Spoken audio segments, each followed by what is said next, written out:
Hello, good morning friends. Welcome all of you once again. Myself Jatin Dave from Asapura School. And now we are going to continue from chapter number 8, how do organisms reproduce. Here our third continue explaining video, and we are going to discuss article 8.1.1, the importance of variation. Importance of variation, importance of variance को लेकर यहाँ पर हम दो और question के रूप में आपके साथ डिस्कस करने जा रहे हैं इस आर्टिकल को। सबसे पहला क्वेश्चन होगा, how is variation necessary for existence of each species, and second question होगा, why is variation beneficial to the species but not necessary for the individual. तो इस दोनों क्वेश्चन को हम डिस्कस करने जा रहे हैं एक के बाद एक। So let's start now. सबसे पहले हम देखेंगे article 8.1.1, the importance of the variation के अंदर, how is variation necessary for existence of each species. The population of the organism fill niche in the ecosystem. The population of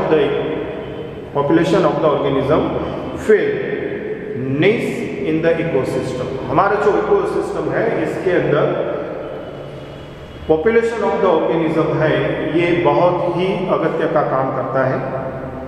using their ability to reproduce, और हर एक के पास अपनी ability है reproduction के लिए।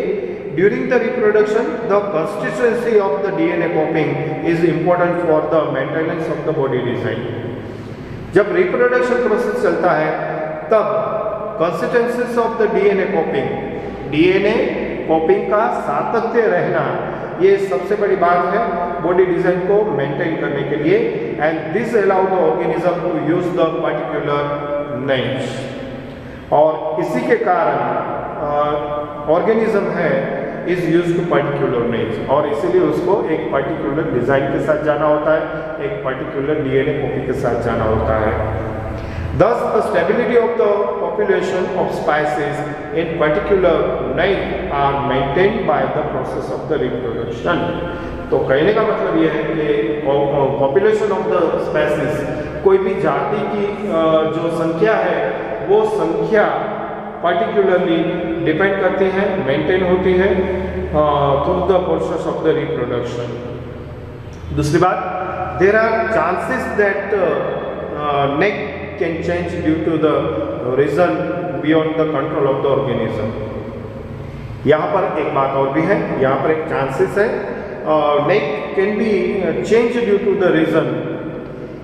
इसके चेंज होने के पीछे कुछ रीजन होता है टू कंट्रोल द ऑर्गेनिज्म, जिसके द्वारा ऑर्गेनिज्म है, कोई भी जाति है, इसे कंट्रोल किया जा सकता है। The change may be in the form of the fluctuation in the temperature of the earth.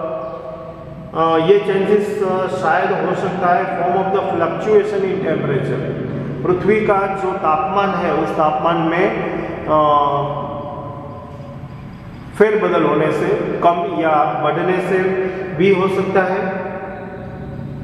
Varying water level, पानी की जो मात्रा है या पानी का जो लेवल है इसे चेंज होने से हो सकता है। एंड मेटेराइट हिट्स और एनी अदर इकोलॉजिकल इम्बैलेंसेस, कोई मेट्रोइड है वो आकर हिट करता है अर्थ सरफेस को, या फिर अदर ऐसे कोई भी इकोलॉजिकल इम्बैलेंसेस क्रिएट होते हैं, तब इकोनॉमिकल वो क्रिएट होने के कारण ऐसे चेंजेस जातियों में देखने को मिलते हैं। Under such condition any alteration in the particular kind of the niche is surely going to hit and the population of the reproducing organism. तो ऐसे कंडीशन के under such this condition any alteration, कोई भी बदलाव है वो बदलाव देखने को मिलता है particular kind of the knife के अंदर, मतलब कि हमारे जो वारसागत लक्षण है उसके अंदर पर्टिकुलर बदलाव आता है। And is survival going to the hit the population of the reproducing organism.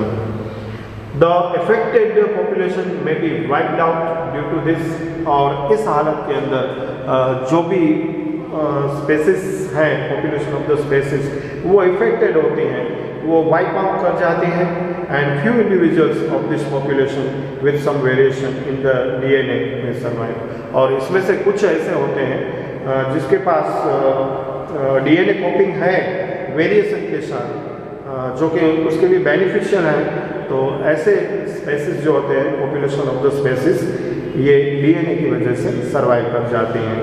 हमने प्राचीन समय में या फिर पास्ट में देखा है कि इस पृथ्वी पर से कुछ ऐसे ही कारण थे जिसके कारण डायनासोर स्पेसिस पूरी पृथ्वी से लुप्त हो गए। और बहुत सारे ऐसे जीव हैं, बहुत सारी ऐसी वनस्पतियां हैं, प्राणी हैं जो कि लुप्त हो गए इस पृथ्वी से, जो कि कभी प्राचीन समय में, पास्ट में इस पृथ्वी पर उनका अस्तित्व था, उनका बहुत बड़ा रुतबा था, लेकिन आज वो नामशेष हो चुके हैं। तो ये इसके पीछे वजह है।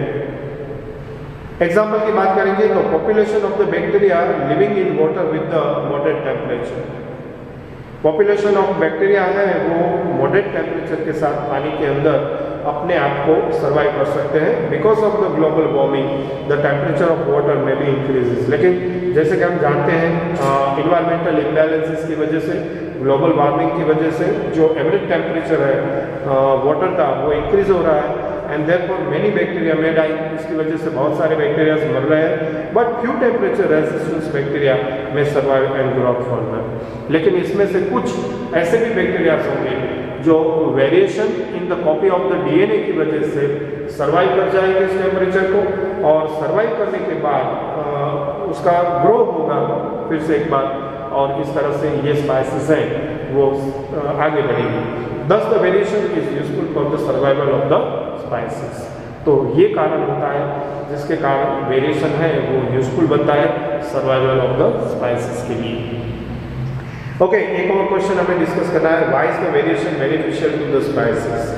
स्पाइसेस के लिए ये बेनिफिशियल किस तरह से है, लेकिन not necessary for the individual. लेकिन इंडिविजुअली देखा जाए तो ये जरूरी नहीं है कि वेरिएशन आए, लेकिन जब हम स्पाइसेस की बात करेंगे, किसी जाति की बात करेंगे, तब ये जरूरी बनता है, बेनिफिशियल होता है, बेनिफिटेड होता है कि वेरिएशन आना चाहिए।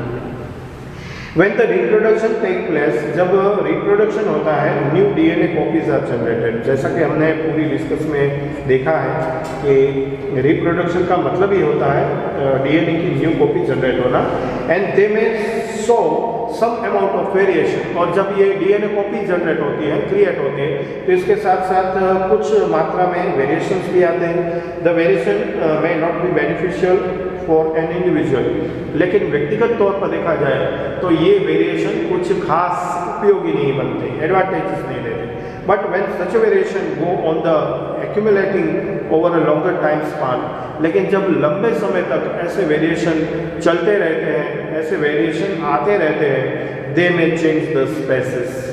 तो इसकी वजह से जाति में परिवर्तन आता है, and this change leads to evolution. और यही परिवर्तन आगे जाकर उत्क्रांति की तरफ हमें ले जाता है, इवोल्यूशन को लीड करता है।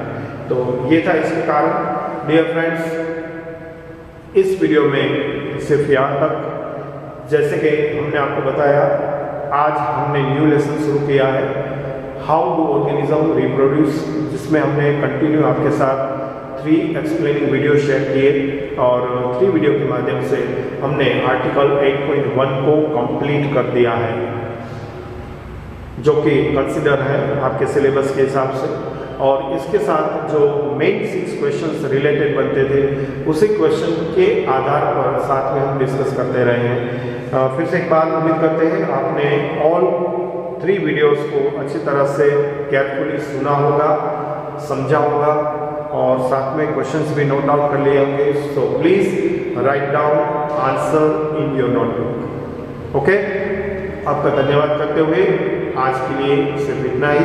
आपका धन्यवाद करते हुए thank you very much and bye bye. Take care yourself, stay home and safe home.